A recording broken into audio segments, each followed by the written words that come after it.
တမယာတီးကိုလှန်နဲ့ထိုးလိုက်ရင်ချင်းပါတယ်ဆိုတဲ့တမယာတီးတောင်ချိုသွားတဲ့မင်းသာ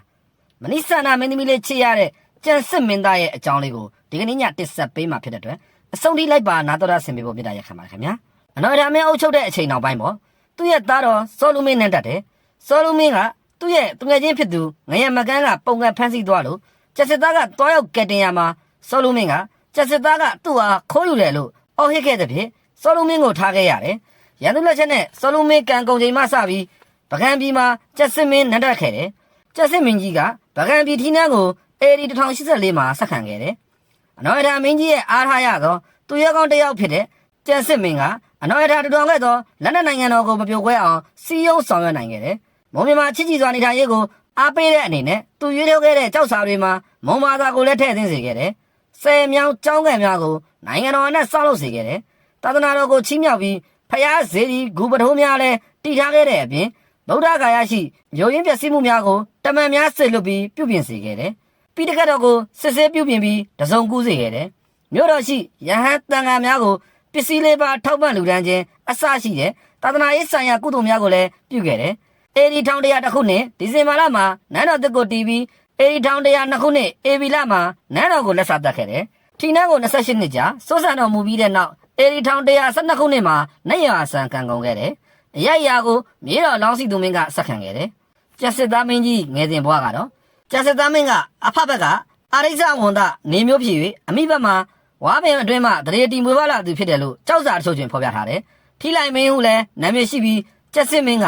ရှေ့မင်းဆက်မှစဉ်းသက်လာသူမဟုတ်ပဲအေးချင်းကြောင့်ထီနဲ့ဆက်ခံနိုင်ခြင်းဖြစ်လေတယ်ကျက်စစ်မင်း၏အခြားပွဲဖြစ်သောထီလိုက်မင်းဟုလည်းခေါ်သောကြောင့်ယခုဝမ်းတွင်မျိုးရှိထီလိုက်ရက်ကိုအုပ်ချုပ်သောသူတယောက်ဖြစ်မည်ဟုထင်ရတယ်ရာသွင်အချုပ်မှာအနော်ဒါမင်းကနန်းရာကိုလူယူမည်ဟုအထင်ရှိသဖြင့်အသက်ရွယ်လိုက်ကွပ်မျက်ခဲ့တယ်လို့ဆိုတယ်ဖုံးရှင်ကန်ရှင်ဖြစ်သဖြင့်အသက်မသေးပဲရှိသောအနော်ဒါမင်းကမိမိလာအောင်မှာအမှုထမ်းစေခဲ့တယ်လို့ဆိုတယ်မြမတပိုင်းစာအုပ်တချို့မှာကျက်စစ်သားနဲ့အခြားသူရဲကောင်း3ယောက်ဖြစ်တဲ့ငထွေယူငလုံးငဖက်နဲ့ညောင်ပြီးတို့ကဗကံပြည့်ရှင်အနော်ဒါမင်းသူရဲကောင်း4ယောက်ဟုဖော်ပြထားတယ်ဘဟုဘင်းကကျေးဇူးတုံးပြန်တဲ့အနေနဲ့သမီးတော်မဏိစန္ဒကိုဗကံပြင်းအနော်ဒါမင်းတန်ဆက်တရမှာလမ်းခီး၌ကျက်စစ်သားနဲ့တန်ရောတဲ့ညှိတယ်ခဲ့တယ်လို့မြမရာဇဝင်တွေကဆိုကြပြန်တယ်သို့တော့ထိုအကြောင်းအရာကိုကျက်စစ်မင်းရရွခဲ့သောမိသည့်ကြောက်စာတွေမှမတွေ့ရှိခဲ့ရပြီထို့သောတန်ရောတဲ့တွေ့တဲ့ဖြစ်ဘရင်ကအမျက်တော်ရှာရမှာတစ်ဖက်ကန်းသို့ထွက်ပြေးလာရမန္တလေးတောင်ပေါ်မှာကျက်စစ်သားခြေရဆိုတဲ့ကြောက်တုံးမှာခြေရတစ်ခုလဲဒဏ္ဍာရင်ဖြစ်ရှိခဲ့တယ်မင်းတန်တင့်နေစဉ်ကာလအတွင်းမှာတန်မူလာနဲ့လက်ထပ်ခဲ့ပြီးသားတော်ရာဇကုံမှာထုံးကားခဲ့တယ်အချို့ကလည်းထိုရာဇကုံမှာမင်းသားမှာကျက်စစ်သားဤသားမဟုတ်ဘူးလဲဆိုကြတယ်ထိုမင်းသားကနောက်တွင်မြမစာပေနဲ့တမိုင်းအတွက်ရေးပါသောရာဇကုံမှာကြောက်စာကိုရေးထုတ်ခဲ့တယ်ရာဇဝင်များနဲ့တမိုင်းကြောက်စာများအမျိုးမျိုးသောယူများကွဲပြားနေတော့လဲကျန်စစ်မင်းကအနော်ရတာလက်ထက်မှာအလွန်ရေးပါသောလက်ရုံးရည်နှလုံးရည်နဲ့ပြည့်စုံတယ်သူရဲကောင်းတယောက်ဖြစ်ခဲ့သည်ဆိုဒီမှာအမှန်ပင်ဖြစ်လေသည်အနော်ရတာမင်းထံကနန်းမွေကိုတားတော့စောလူမင်းကအေဒီ1089ခုနှစ်မှာဆက်ခံပြီးထိုမင်းအုပ်ချုပ်ပုံညံဖြစ်တဲ့ဖြစ်တိုင်းကားပြည်ရွာမငြိမ်မသက်ဖြစ်ခဲ့ရတယ်ငယ်တငယ်ချင်းဖြစ်သူငရမကန်ကတပုံထားရမှာစောလူမင်းဖန်ခံရတယ်လို့ရာဇဝင်ကျမ်းတွေမှာပါတယ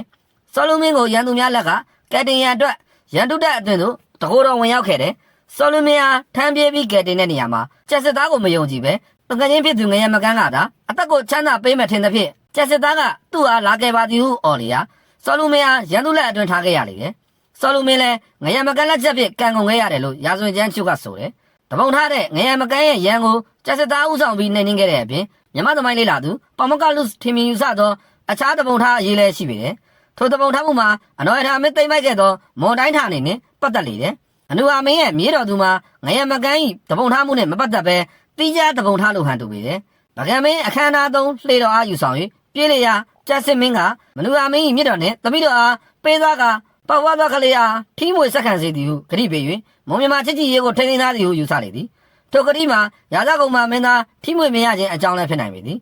အနော်ဒါမင်းတီတောင်ခဲ့သောနန်းတော်အားမပြုတ်ကွဲအောင်နှလုံးရည်နဲ့စီယုံနိုင်ခဲ့ခြင်းလည်းဖြစ်ပေသည်ထို့ကဲ့သို့လက်ရုံးရည်နှလုံးရည်နဲ့ပြည့်စုံသောပကံသူရဲကောင်းအားမူမတ်တင်နာပရိများက1084တွင်နန်းအပ်ခဲ့တယ်1086မှာရာဇပိတေကခံယူခဲ့တယ်လို့ကြောက်စာတွေကဖော်ပြခဲ့တယ်ကျက်စစ်သားမင်းခေါ်ထိလိုက်မင်းကဘရင်ဖြစ်ပြီးတဲ့နောက်မှာမုံမြမချစ်ကြည်ရေးကိုအလေးပေးဆောင်ရွက်ခဲ့တယ်မွန်ရည်ကျင်းမှုများကိုဖော်ထုတ်ခြင်းမွန်တချင်းတီးခြင်းကခြင်းတို့ကိုအားပေးခဲ့တယ်ထိုမင်းလက်ထက်ရေးထုတ်ခဲ့သောကြောက်စာတွေမှာမွန်ဘာသာနဲ့ရေးထုတ်ခဲ့တယ်တားတော်ရာဇကုံမာကိုထိမမပေးပဲမုံမျိုးနယ်နဲ့ပတ်သက်သောမြေတော်အလောင်းစီသူအားထိနှံပေးခဲ့ခြင်းမှာမုံမြမချစ်ကြည်ရေးကိုအလေးပေးခဲ့ကြောင်းပေါ်နေစေတယ်သိ多到来地里嘛到打了亚拉狗嘛讲嘞，民间的谁去开开还系列的，民间干工到目前嘛，也都开的找啥的嘛，民间偏什么呢？怕跟接触过地的多，亚拉狗嘛一地开拿来帮我面对难个的，这是他们的，比如我们阿嘞，啥一点搞不那些都能个的，三秒打的嘛面少了 baby，来呀塞表一个阿贝个的，托亲呀面个忙找啥面嘛，天下面对难呢，托边老高找啥面嘛的是。这是咱们来睇，欧洲一个来看嘛那边的，张牙阿皮，奥巴丹跑不他嘞，等来到这得许多，瑞曼那边道路超差钱，照用钱嘛见到，欧洲那个先具体不问啊，对着他妈呀上面的，东等收嘛，别了然后对呀的，欧洲那到说呀个阿边没西个，照用的呀钱路啊，没西西呀胡说了的，拖车嘛，မြန်မာနိုင်ငံတွင်ရှိကပင်ထင်းထင်းရှားရှားရှိခဲ့သည့်အစစ်မြင့်သောနိုင်ငံရေးကိုရည်ညွှန်းသည့်သဘောတက်ရောက်ပါတယ်။တိုင်းသူပြည်သားများကိုရင်ဝင်သားကဲ့သို့အုပ်ချုပ်ခဲ့သောကြောင့်ပြည်သူအပေါင်းစိတ်ချမ်းသာရသည်ဟုကြောက်စာများတွင်ပါခဲ့တယ်။ထိုကြောက်စာများမှာရွှေစည်းကုံဖျားကြောက်စာ၊မြကန်ကြောက်စာ၊ပြည်ရွှေစံကြောက်စာ၊မွန်ကြောက်စာအစရှိတဲ့ကြောက်စာများဖြစ်ကြတယ်။ကျက်စစ်သားကပြည်သူထဲမှဖြစ်လာသောမင်းဖြစ်တော်လဲရှေ့မင်းဆက်နွယ်များကိုဆက်လက်မြောက်စားခဲ့တယ်။တို့ရမှာထုံမင်းရုတ်ထက်ကြီးကျယ်မြင့်မြတ်သောသဘောကိုပြခြင်းတစ်ဖြစ်အဖပမနေမျိုးနွယ်အမိကဝါလုံးအတွင်းမှပေါက်ဖွားလာသူဟုကြောက်စာများတွင်အထက်ထက်ဖော်ပြကြသည်ပြည်သူထဲမှမင်းဖြစ်လာရင်ဖျားပြတဲ့အရာမင်းဖြစ်ရသည်ဟုသောစကားလုံးများကိုလည်းပရိသတ်စနစ်ထုံးစံအတိုင်းတွေ့ရှိရလေသည်တိုင်းသူပြည်သားများစီယုံရတစ်မျိုးလည်းဖြစ်ပေတယ်ကျက်စစ်သားမင်းကလောကီရေးဖြင့်လောကုတ္တရာရေးဖြစ်သောသာသနာတော်သက်ပါများစွာဆောင်ရွက်ခဲ့သောမင်းဖြစ်တယ်ဖျားဂူပထိုးများတည်ခဲ့ပြီးရွှေစည်းကုံစေတီနှင့်အာနန္ဒာဂူဖျားတို့မှာထင်ရှားလာတဲ့ယဟန်တန်ဃာများကိုချီးမြှောက်ပြီးစွန်ကွမ်းလေးပါပြည့်စုံစေခဲ့တယ်ဗုဒ္ဓဂါယာရှိဖျားเจ้าကိုပြုပြင်စေခဲ့တယ်အိန္ဒိယတောင်ပိုင်းမှမင်းသားတစ်ပါးကိုသာသနာတော်တွင်တပ်ဝင်ယုံကြည်စေခဲ့တယ်ရှင်းမွန်ကြောက်စာများအရမင်းဖြစ်ပြီး18နှစ်အကြာမှာနန်းတော်တစ်ကိုတိဆောက်ခဲ့တယ်လို့ဆိုတယ်နန်းတော်ကိုAD 1100တခုနှစ်နိုဝင်ဘာလ4ရက်နေ့မှာစတင်တိဆောက်ပြီးAD 1100နှစ်ခုနှစ်မေလ9ရက်နေ့မှာပြီးစီးခဲ့တယ်ယခုအခါမိသည့်တောက်တာမှမတွေ့ရသေးသဖြင့်တစ်သားနန်းတော်အဖေရမြေဟုခံမှန်းကြတယ်နန်းတော်တစ်တိဆောက်စဉ်နှင့်တိဆောက်ပြီးစီးရမှာထေရဝါဒနှင့်မသက်ဆိုင်သောပိတ္တရိုနတ်အားပူဇော်ခြင်းဗိန်လီနတ်စာကျွေးခြင်းရိုးရာနဂါရှိခိုးခြင်းစသောအယူများအားလည်းပြုလုပ်ခဲ့တယ်ရှင်ယဟန်ဦးဆောင်သောဗုဒ္ဓဘာသာဘုန်းတော်ကြီးများကပရိယုတ်ဖတ်ပေးခဲ့ကြတယ်ဟုကြောက်စာများတွင်ဖော်ပြတယ်ထီနန်းကို28နှစ်ကြာဆိုးဆန်ပြီးတဲ့နောက်1112ခုနှစ်မှာတန်တော်ကုန်ခဲ့တယ်မင်းကြီးနာမကျန်းဖြစ်နေစဉ်တားတော်ရာဇကုမာရေးထုတ်ခဲ့သောကြောက်စာမှာကျက်စသားမင်းဘွားကိုလေ့လာရန်၎င်းထိုခေတ်ပကံပြည်အခြေအနေကိုခန့်မှန်းရန်အတွက်၎င်းမြန်မာစာဖြစ်ပေါ်ပုံအစစ်အစစ်ကိုလေ့လာရန်အတွက်၎င်းများစွာအသုံးဝင်ခဲ့တယ်ရာဇကုမာကြောက်စာဟုအတိများတဲ့ကဲ့သို့ပကံရှိမြစေတီဖျားဝင်းတွင်စိုက်ထူထားသောမြစေတီကြောက်စာဟုလည်းခေါ်ကြတယ်ကြောက်စာအားပါဏိမွန်မြန်မာပြူဘာသာလေးမျိုးဖြင့်ကြောက်စာတိုင်းလေးမျက်နှာတွင်ရေးထိုးထားခဲ့တယ်အနော်ရတာပင်ကွယ်လွန်ပြီး၎င်း၏သားတော်စောလူမင်းနတ်တက်ပြီးတဲ့နောက်မကြာမီမြန်မာနိုင်ငံတောင်ပိုင်းရှိမွန်လူမျိုးတို့၏ပြင်းထန်ကြီးမားသည့်အုံကြွမှုကြီးဖြစ်ရတစ်ခုပေါ်ပေါက်ခဲ့တယ်ပဲခူးစားငရမကန်းဦးဆောင်နဲ့မွန်တို့ကပကံပြည်နဲ့အထက်မြန်မာပြည်ကိုတလွားကိုချီတက်လာကြပြီးလင်အမြော်မြင်နေပါသည့်စောလူမင်းအားဖမ်းဆီးကွပ်မျက်နိုင်ခဲ့ကြတယ်ရင်းတို့မွန်လူမျိုးတို့၏ပုံကန်ထောက်ကြမှုကိုမြန်မာရာဇဝင်များ၌ပြည်တော်သားကျွန်းစစ်ပွဲဟုရေးသားဖော်ပြခဲ့တယ်ငရမကန်းဦးဆောင်နဲ့မွန်လူမျိုးတို့ကအထက်မြန်မာနိုင်ငံအင်းဝါထိချီတက်တိုက်ခိုက်လျက်ရှိစဉ်အနော်ရတာမင်းနဲ့တူမြန်မာနိုင်ငံအားစီးလုံးသိမ်းသွင်းရာမှာပါဝင်ခဲ့တဲ့မြန်မာလူမျိုးအကြီးအကဲတို့ဖြစ်သူကျက်စစ်သားသည်အခြားမြန်မာအကြီးအကဲများနဲ့တူပကံပြည်နှင့်အထက်မြန်မာပြည်တလွှား၏အခြေခံဒေသဖြစ်သည့်ကြောက်ဆယ်လယ်တွင်းနယ်များနဲ့မကြီးလာနယ်များမှာလူသူအင်အားစုဆောင်ပြီးစားနပ်ရိက္ခာအင်အားဖြစ်ကငရမကန်အားတံပြန်တိုက်ခိုက်ပြီးနောက်ဆုံးပကံအနီးမြင်းကပါစစ်ပွဲတွင်ငရမကန်တို့အားအောင်နိုင်ပြီးစောလုံးမင်းဦးကောင်းမှလွတ်စင်ကြသွားသည်ပကံမင်းဆက်၏မနိုင်တဲ့ဘူးအားကျက်စစ်သားကပြန်လည်ထိန်းသိမ်းနိုင်ခဲ့တယ်ကျက်စစ်သားကပကံထီနာသိမ့်ပိုက်ပြီးတဲ့နောက်မုံမြန်မာစစ်ပွဲကြောင့်ဒုက္ခပင်လယ်ဝေလျက်ရှိတဲ့မြို့ပြက်ရွာပြက်အိုးပြက်အိမ်ပြက်နှင့်လုပ်ငန်းကိုင်များပါပျက်စီးခြင်းများစွာဖြင့်အဖက်ဖက်တွင်ကစင်ကလျားဖြစ်နေသည့်ပြည်သူပြည်သားများအတွက်အလေးထားပြီးတိုင်းပြည်အားအရေးတကြီးပြန်လည်ထူထောင်ခဲ့တယ်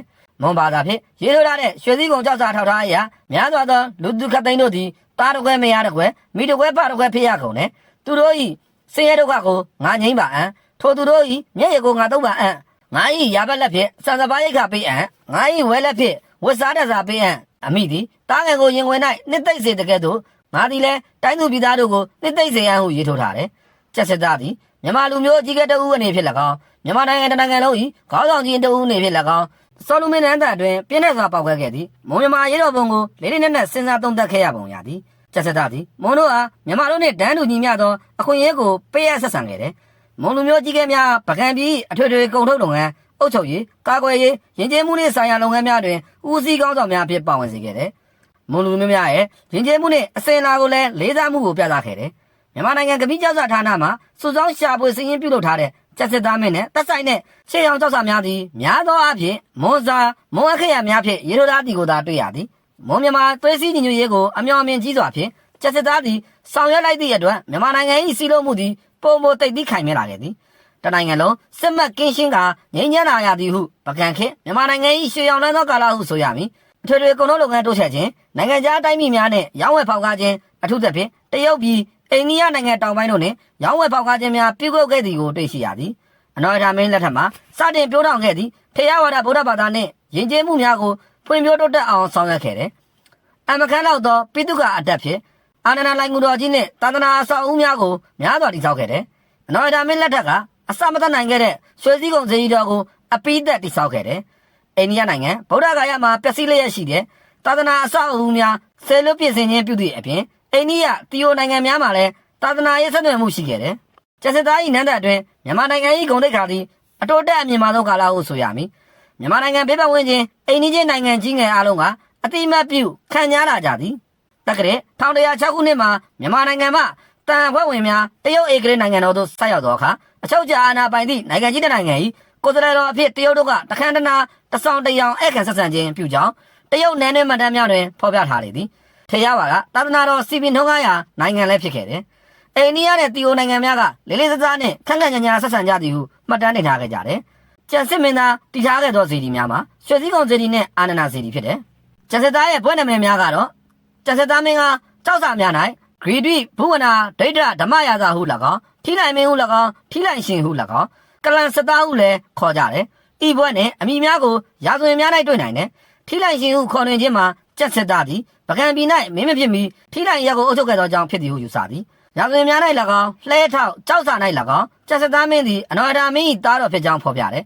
ကျက်စစ်သားမင်းသည်ချင်းတွင်းမြင့်အနီးလက်ဝဲမြစ်ကန်ရှိပရိမရက်၌ဖွားမြင်တော်မူခဲ့တယ်ဖွားမြင်သောနှစ်ကိုတက္ကရာ402ခုနှစ်လောက်ဟု၍ယူဆနိုင်တယ်446ခုနှစ်မှာပကံ၌မင်းအဖြစ်ကိုရပြီး28နှစ်အုပ်စိုးပြီးနောက်484ခုနှစ်မှာတတ်တော်80ကျော်တွင်ကွယ်လွန်တော်မူခဲ့တယ်ကျက်စစ်သားမင်းသည်နိုင်ငံတော်၏အစည်းအဝါးကိုလိုလား၍ညံမျောမြင်ကြီးသောမင်းဖြစ်တယ်လူမျိုးမျိုးဘာသာမျိုးတရားများတော့စွာအုပ်ချုပ်သောမင်းဖြစ်တယ်တိုင်းတစ်ပါးတို့နှင့်အချစ်ကြီးဆက်ဆံ၍ငြိမ်းချမ်းရေးကိုရယူနိုင်သောမင်းလည်းဖြစ်တယ်ထိုမင်းသည်ထိုသောညံမျောမြင်ဖြစ်၎င်းထိုကဲ့သို့သောစေတနာဖြစ်၎င်းအလောအထာမင်းတည်ခဲ့သောမြန်မာနိုင်ငံတော်ကိုနှစ်နေရာမြဆက်လက်တည်တံ့ခိုင်မြဲအောင်28နှစ်မြသောနန်းဆန်ကာလအတွင်းဆောင်ရွက်တော်မူခဲ့တယ်ဟုတ်ကဲ့ပါယခုတင်ဆက်ပေးခဲ့တဲ့ကျက်စစ်မင်းသားအကြောင်းကိုအဆုံးထိလိုက်ပါနားထောင်ပေးတဲ့တဦးတယောက်ချင်းစီတိုင်းကိုကျေးဇူးအထူးတင်ပါတယ်ခင်ဗျာအားလုံးပဲရှင်လန်းချမ်းမြေ့ကြပါစေခင်ဗျာ